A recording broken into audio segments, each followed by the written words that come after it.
अब एक बात और मैं बताने वाला हूं, जरा एक फोटो देखिए। आप लोगों में से कितने लोग जानते हैं इनको? फोटो देखिए। जैसे नेताओं में महात्मा गांधी को सबसे बड़ा नेता माना जाता है, ऐसे अधिकारियों में आज तक के सबसे बड़े अधिकारी कहा जाता है कि भारत में अगर 2-3 लोगों का नाम लेंगे तो इनका नाम जरूर आएगा। जो स्टूडेंट आईएएस की तैयारी करता है उसके कमरे में इनका फोटो जरूर लगा होता है, जो गंभीर विद्यार्थी होता है, क्योंकि लोग कहते हैं मैं भी ऐसा बनूंगा। ये भारत के प्रशासन में सबसे बड़े कद वाले जानते व्यक्ति रहे। इन्हीं के नाते इंदिरा गांधी को कहा जाता था इंडिया मींस इंदिरा और इंदिरा मींस इंडिया। ये महान महान जानते विचारक पूरी दुनिया में जानते हैं, इनका दबदबा था और संयोग से ये भी योजना आयोग के उपाध्यक्ष बने। पहले आप नाम बताइए तो मुझे पता चलेगा कि आप जान रहे हैं।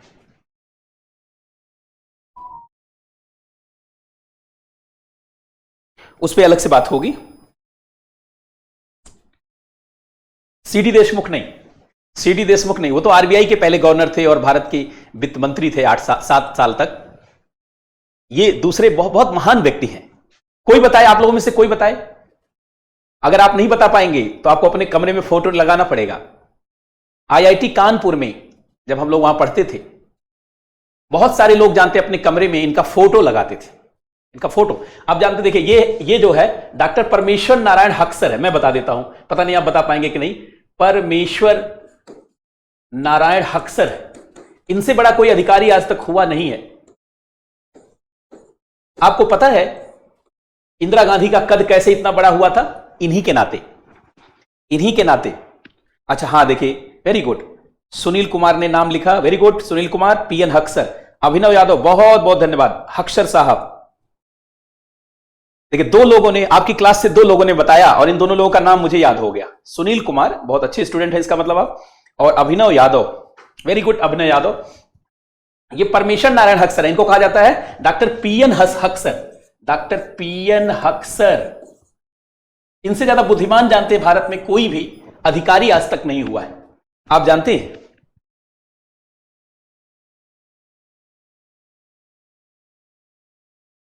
ये आप जानते हैं आज भारत में, दुनिया में कहा जाता है इतने बड़े अधिकारी कम हुए।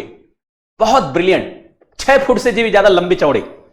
एक बार आप जानते हैं यही इंदिरा गांधी के प्रधान सचिव थे। ये प्राइम मिनिस्टर के चीफ सेक्रेटरी थे। अब ध्यान सुनिए, इंदिरा जी कब प्रधानमंत्री जी बनी? इंदिरा जी प्रधानमंत्री बनी 24 जनवरी 1900। ये इंदिरा जी प्रधानमंत्री बनी, इंदिरा जी पीएम बनी, और जब ये पीएम बनी तो उसी समय पीएन हक्सर इनके चीफ सेक्रेटरी बने, प्रधानमंत्री के चीफ सेक्रेटरी।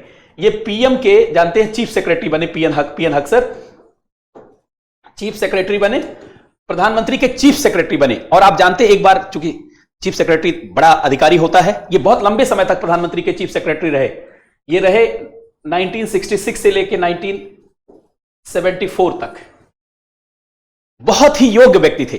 इन्हीं के नेतृत्व में बैंकों का राष्ट्रीयकरण हुआ। इन्हीं के नाते हरित क्रांति में भारत सफल हुआ। इन्हीं के नाते बांग्लादेश मुक्त हुआ, पूर्वी पाकिस्तान बांग्लादेश में बना। और इन्हीं के नाते परमाणु विस्फोट हुआ, पहला परमाणु विस्फोट 18 मई 1974 को। और इन्हीं के नाते गरीबी हटाओ का नारा 1974 में, गरीबी हटाओ नारा इन्होंने ही बनाया था। जरा थोड़ा सुन लें इनके बारे में, क्योंकि हो सकता दोबारा मौका ना मिले। बाकी जब मेंस की क्लास होगी तो आईएएस के चौथे पेपर में इथिक्स, इंटीग्रिटी एंड एप्टीट्यूड है, तो इनके विचार को इथिक्स में पढ़ाना पड़ता है। अगर इनको नहीं पढ़ाया जाएगा, इथिक्स का पेपर आपका तैयार नहीं हो पाएगा। जरा ध्यान से सुने, ये बड़े ही जानते महान व्यक्ति। एक आप सोचिए कितने महान रहे होंगे। मैं इंदिरा गांधी का स्टेटमेंट बता रहा हूं। एक बार इंदिरा गांधी से लोगों ने कहा कि पीएन हक्सर से आप कैसे मिलती हैं? तो उन्होंने कहा वो इतने बुद्धिमान हैं, वो इतने बुद्धिमान हैं, वो इतने योग्य हैं, वो इतने योग्य हैं कि उनकी बात मुझे समझ में नहीं आती। इसलिए मैं 2 और अधिकारियों के साथ हमेशा रहती हूं और तब उनसे मिलती हूं, ताकि वो कोई बात कहें तो मैं समझ सकूं। और उन्होंने कहा वो इतने बुद्धिमान है, भले हमारे चीफ एडवाइजर है, चीफ सेक्रेटरी हैं, लेकिन मैं उनसे दोबारा नहीं पूछती। उनकी योग्यता और ज्ञान से मैं दबी रहती हूं, जिसके नाते मैं चाहती हूं कि दूसरे अधिकारी मुझे समझाएं एग्जैक्टली क्या उन्होंने कहा। और उन्होंने कहा कि जब वो कमरे में हमारे इंटर करते थे तो मैं प्रधानमंत्री भले थी, लेकिन मैं उठ के खड़ी हो जाती थी। इतने बड़े विद्वान व्यक्ति को देख कर मैं बैठ नहीं पाती थी। इतना बड़ा विद्वान जब कमरे में प्रवेश करते थे जैसे लगता था प्रकाश आ गया, जैसे लगता था लाइट आ गया। बेहद बुद्धिमान। आपको मैं एक छोटी घटना बताऊं, 1971 में जब पूर्वी पाकिस्तान में पश्चिमी पाकिस्तान के जनरलों ने, पाकिस्तानी अधिकारियों ने अत्याचार शुरू किया, महिलाओं के साथ बलात्कार, व्यभिचार, बेटियों बच्चों को सबको मारना शुरू किया, तो भारत ने जब हस्तक्षेप किया तो पाकिस्तान ने भारत के ऊपर अटैक कर दिया। तो भारत के वायुसेना ने भी ढाका पर अटैक किया। लेकिन जब हमारे वायुसेना के विमानों ने ढाका पर अटैक किया तो पाकिस्तान के विमानों ने हमें मार गिराया हमारे, क्योंकि पाकिस्तान के पास जो विमान और हथियार थे वो ज्यादा एडवांस, क्योंकि वो अमेरिकी लॉबिंग से जुड़ गया था और उसको सारी चीज देने वाले अमेरिका के लोग थे, मतलब अमेरिकी विमान उसके पास होता था। तो जब हमारे विमान को मार गिरा दिया तो इंदिरा गांधी बड़ी विचलित हो गई। जाड़े का समय था, जनवरी का समय था, जाड़े दिसंबर का समय था। इंदिरा गांधी जानते हैं पहले ये हीटर वगैरह उतना चलन में नहीं था। इंदिरा गांधी पानी गर्म करके उसी में पैर डाल करके बैठी हुई थी, बड़ी दुखी। तब तक पीछे से पीएन हक्सर आते हैं। उन्होंने कहा सर बैठिए। उन्होंने कहा मैडम क्यों चिंतित हैं?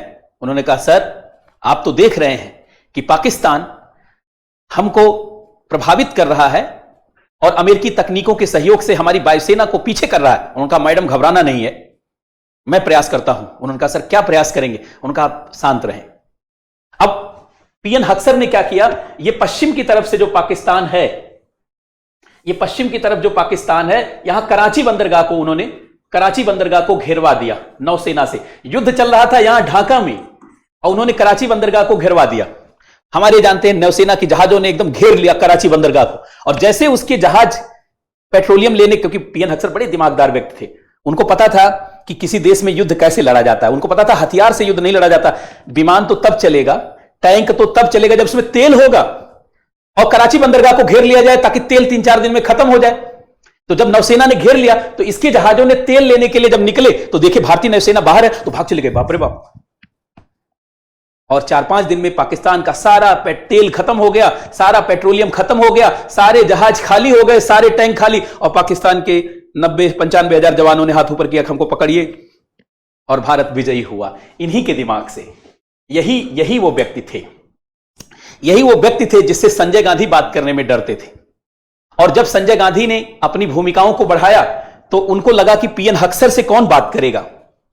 उनको लगे, हां कश्मीर से थे, उनको लगा कि पीएन हक्सर से कौन बात करेगा। संजय गांधी जब पीएमओ में आते जाने लगे तो देखे पीएन हक्सर से बात करना पड़ा। इसको बहुत बुद्धिमान, बहुत अच्छी अंग्रेजी भी बोलते थे, बहुत अच्छी हिंदी भी बोलते थे, बड़े योग्य थे।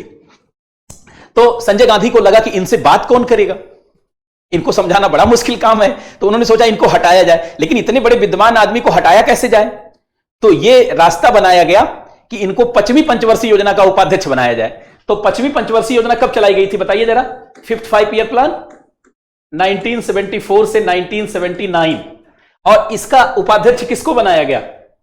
इसका उपाध्यक्ष किसको बनाया गया? यही भारत के सबसे बुद्धिमान व्यक्ति को, डॉक्टर पीएन हक्सर। यही पश्चिमी पंचवर्षीय योजना, और पश्चिमी पंचवर्षीय योजना जानते हैं, लक्ष्य से अधिक समृद्धि, आपकी कॉपी में मैंने लिखवाया है। और इसी पंचवर्षीय योजना में 1974 में गरीबी हटाओ नारा दिया गया, गरीबी हटाओ नारा दिया गया। यह सफल, यह लक्ष्य से अधिक समृद्धि। पहली पंचवर्षीय योजना में लक्ष्य से अधिक समृद्धि थी, फिर दूसरी फेल हो गई, तीसरी फेल हो गई, चौथी, लेकिन पीएन हक्सर के नेतृत्व में पंचवर्षीय योजना फेल नहीं हुई। आपकी कॉपी में मैं लिखा रखा हूं। और बड़ी बड़ी उपलब्धियां इस दौर में हुई। अब बहुत समय नहीं तो मैं इस पर बात करता।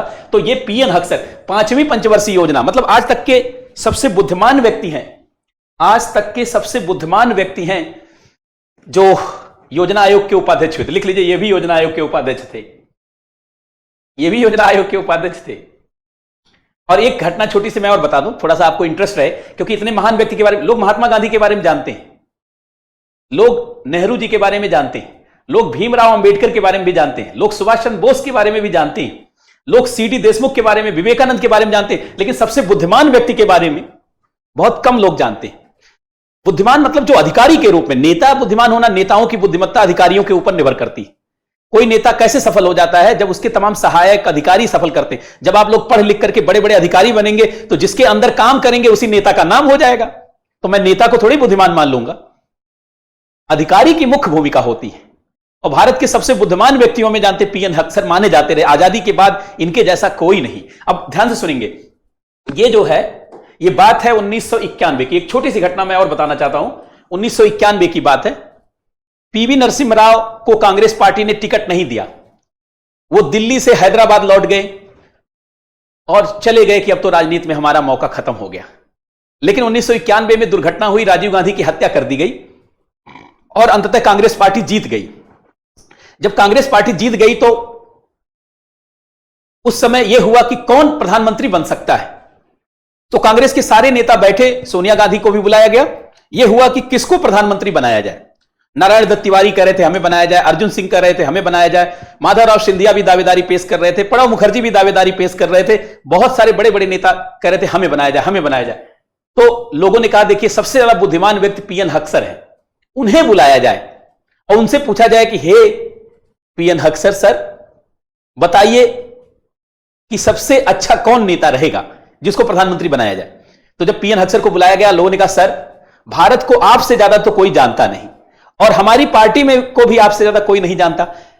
बताइए हक्सर साहब, कौन पीएम बनने लायक है। अब तो राजीव गांधी रहे नहीं, तो उन्होंने जो सबसे पहला नाम सुझाया था वो शंकर दयाल शर्मा, उस समय उपराष्ट्रपति थे, उनको बुलाया गया कि आपको पीएन हक्सर ने कहा है प्रधानमंत्री बनने के लिए। वो आए, उन्होंने कहा पीएन हक्सर सर को बहुत बहुत धन्यवाद, लेकिन मेरे घुटने में बड़ी दर्द रहती है, गठिया रोग हो गया है, इसलिए मैं पीएम बनने लायक नहीं हूं। उन्होंने मना कर दिया। फिर पीएन हक्सर को बुलाया कि सर आपने जिसका नाम दिया था वो पीएम बनने के लिए तैयार नहीं हुए। तो उन्होंने दूसरा नाम सुझाया पीवी नरसिम्हा राव, कि पीवी नरसिम्हा राव भारत को संभाल सकते हैं, आर्थिक संकट का दौर चल रहा है। तो फिर विमान भेज करके पीवी नरसिम्हा राव को बुलाया गया, जिसको कांग्रेस पार्टी ने टिकट ही नहीं दिया था। और फिर पीवी नरसिम्हा राव भारत के प्रधानमंत्री बने और भारत का काया पलट हो गया और 1991 के आर्थिक सुधारों को उन्होंने शुरू किया। ये वही व्यक्ति हैं पीएन हक्सर। इनके बारे में नेट पे सर्च करके थोड़ा बहुत पढ़िए भी। और जब आप आईएएस का चौथा पेपर पढ़ेंगे, आईएएस के जीएस का चौथा paper ethics, integrity and aptitude, तो प्रशासनिक चिंतकों में सबसे बड़े चिंतक भारत के रहे। तो खैर आज ये संदर्भ था योजना आयोग की बात करना। तो योजना आयोग के 5वें उपाध्यक्ष भी थे। ये योजना आयोग के 5वें उपाध्यक्ष थे और 5वें में गरीबी हटाओ का नारा 20 पॉइंट प्रोग्राम इन्होंने ही बनाया था। 20 point program, TPP, 20 point program जानते हैं, इन्हीं के द्वारा बनाया गया था। समझ में आया आपको? देखिए बीच बीच में कुछ महान व्यक्तियों की भी मैं चर्चा करता रहूंगा ताकि आप उसको समझें और थोड़ा इंटरेस्ट भी पैदा हो अपने देश के बारे में जानने का भी आपको